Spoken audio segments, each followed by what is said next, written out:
Hi, I'm Usama. I'm Taha's brother, and I've currently started working as an F2 doctor.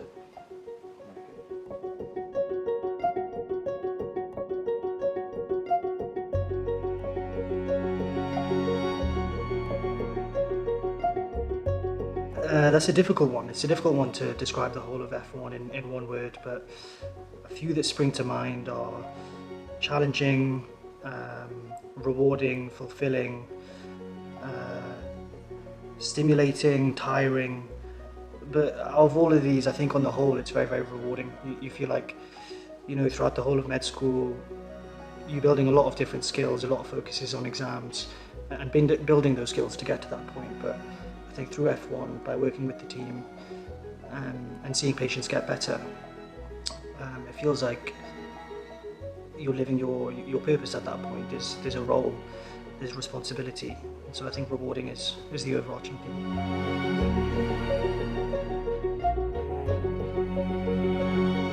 Okay, so going into F1, it can be a very hard time. It feels like you finally stepped up and you finally graduated and you're going to be working as a doctor, but as soon as you start, there's so many other seniors above you. It's a new system. You're not fully accustomed to how things work, and there's a lot of I don't knows or not sures going on, and it can sometimes be quite an unsettling feeling. So there were moments of times where you were unsure. There was a lot of, especially the first few on calls as well. Your bleep's constantly ringing and you're not sure exactly who to see, when to see, and how to see. And yeah, I think those first weeks and first coming into F1, there were some quite stressful times, some quite challenging times, but the learning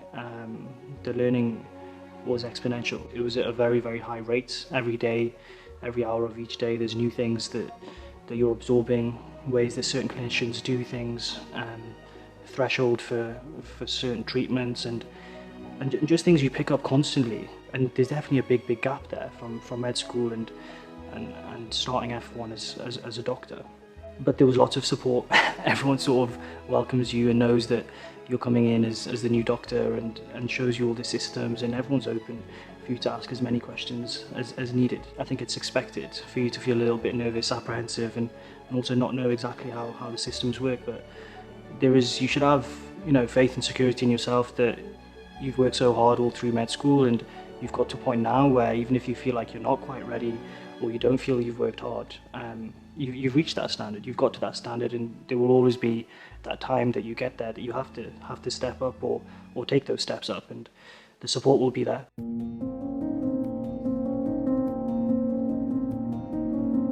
So I'd say the three main struggles of F1. The first struggle will be your first few on-calls. I mean, no one really looks forward to an on-call or a long day where you're looking after multiple different wards and multiple patients that you can get called about out of hours. Those first few on-calls, your bleep might be going off quite a lot. You might get pinged a lot about different patients and asked to review multiple different patients within like 5 minutes, and it can get quite stressful. Prioritizing tasks. I mean, senior clinicians always say, task prioritization is key when you're on calls, but it's a lot easier said than done, especially when you start. It's difficult knowing how to prioritize tasks when you don't know what's high, medium, and low priority. So that was a bit of a struggle initially, but you sort of understand, okay, how should I prioritize these tasks? And it can be based off clinical need, it can be based off time of when things should occur. And you can always ask and refer to your seniors and colleagues, and ask some of the senior nursing staff as well, like, is this urgent currently? And then you can slip more urgent things forward. And so that's one of the most toughest things, I think, doing your first on calls and trying to get used to that high pace, high intense environment where there's limited people in the hospital because you're out of hours. Another one of the main struggles that will occur is when you get asked to come to see a deteriorating patient, whether they're clinically declining due to septic shock, or whether someone's arrested, or just someone's observations are just completely off and the nursing staff have come asked you to review. I think varying from person to person, like being thrown into that environment for the first time, you might feel like really nervous, really anxious, stressful, you might be a bit clouded in your thinking, and I think in those situations, just remember to try and approach things systematically, either A, B, C, D, E, or just try and look at the observations and understand, okay, what's the history, understand the background, understand what's led up to what's happening, and call for your senior if you're unsure, So just take a breath, review the patient systematically, call for help, discuss with the team, work with the team. And all of these experiences will build you. One of the third struggles outside of like clinical context is the work-life balance. Often your rota, especially if you have an acute block in medicine, it can be quite heavy. You can be working a lot of weekends, a lot of out of hours. It's not traditional 9 to 5 job by any means, and sometimes that can get difficult. So I think just planning, being organised, all your friends will probably understand, especially if they're like medics themselves and things, and just taking that time, booking things in, booking those weekends in, and making sure you do get that downtime, you do get to relax.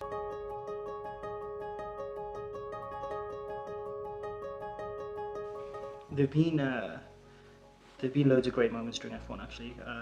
There've been certain patients who've been quite complex and difficult to manage, with behavioural changes, with delirium after operations, and then consequent infections on top as well, also adding to their delirium, and managing those patients, I think, with an MTT approach, and seeing those patients come back not only physically better but mentally better with their delirium resolved, and just seeing how grateful they were and their family were as well upon discharge, gives you that warm feeling inside. Actually, it's hard to describe, but very fulfilling, very rewarding, and I think those are the moments and those are the feelings that keep you going. Yeah, those would definitely be the highlights, and also the banter within the team.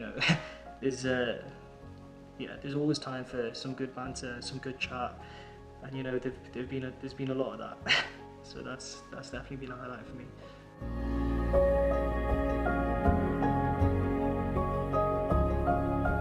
Okay, I'd say trust yourself and be honest, and engage and communicate openly, ask for help. Understandably so, it's a big step up, and with that can come apprehension, and with apprehension can come insecurity as well.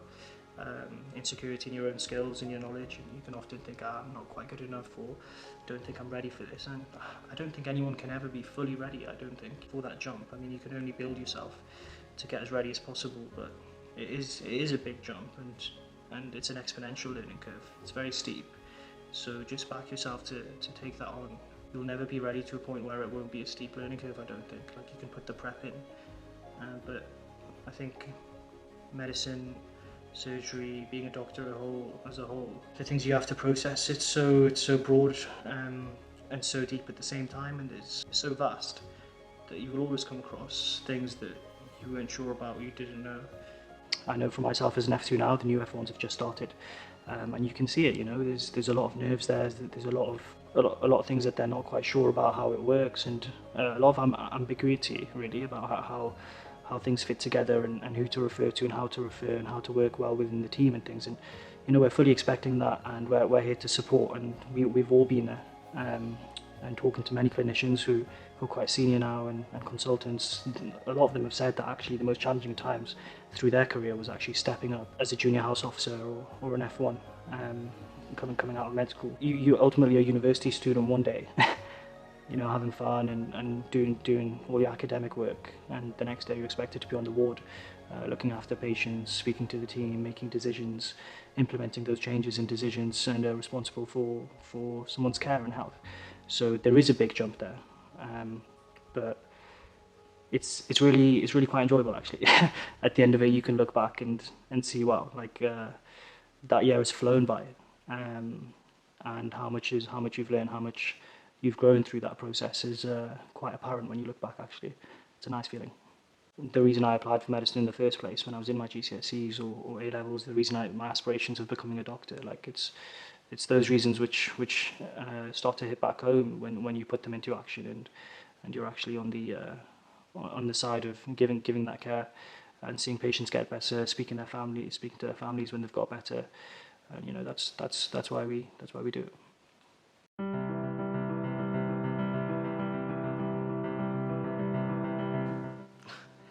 Yeah, so we've just started F2 now. My first day of F2 was my first day on call as well, SHO on call, which still feels, there's a pretty big jump from F1 to F2 as well, I'd say, but more so when you're on call, I guess, because then you're technically the SHO on call. And I think it's a similar message, really.